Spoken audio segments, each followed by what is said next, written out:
Right. I think, just to buttress your point, in Nigeria, we still have, what we refer to when people get traditionally married as bride price, right? Where you actually purchase a woman, right? By paying, bringing her family a certain number of, yams or cars or, cola nuts or whatever it is. You are giving to the family to purchase another human being, right? But again, we don't think of that as, it's just, oh, it's culturally acceptable, it's just something that we do.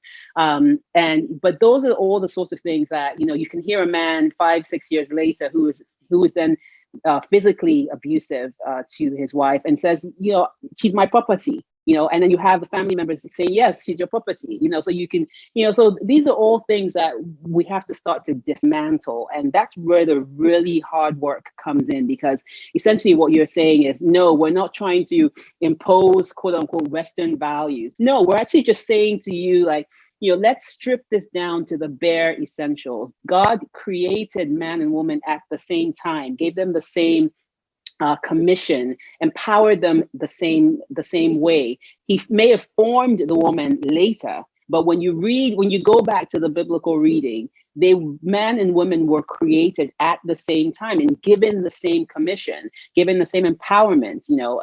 But we tend to kind of forget that part, particularly for those who utilize religion as a way of subjugating women and girls.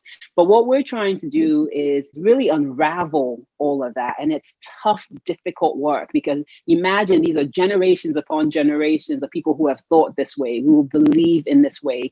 And as a result, it's culturally acceptable to have situations like this. And so what we're trying to do is really engage some of the people in the community, faith-based leaders, traditional rulers, people who have a certain level of influence, and bringing them on board to say, look, how can you use your influence to be able to help us reach some of our objectives? These are the reasons why the way that we have done it in the past have been actually harmful, to women and girls, and trying to get them on the same page as us, and then utilizing their platforms, allowing them to, be the ones who are leading in the efforts to bring about the change that we want to see, because they're the ones who people will listen to. If I come there with my, women's rights and, human rights, women's rights or human rights perspective, they may not necessarily hear things from me as well as they would from the trusted community leader or from their pastor, which is, another platform that I think that carries a lot of influence, particularly in the Nigerian and African context.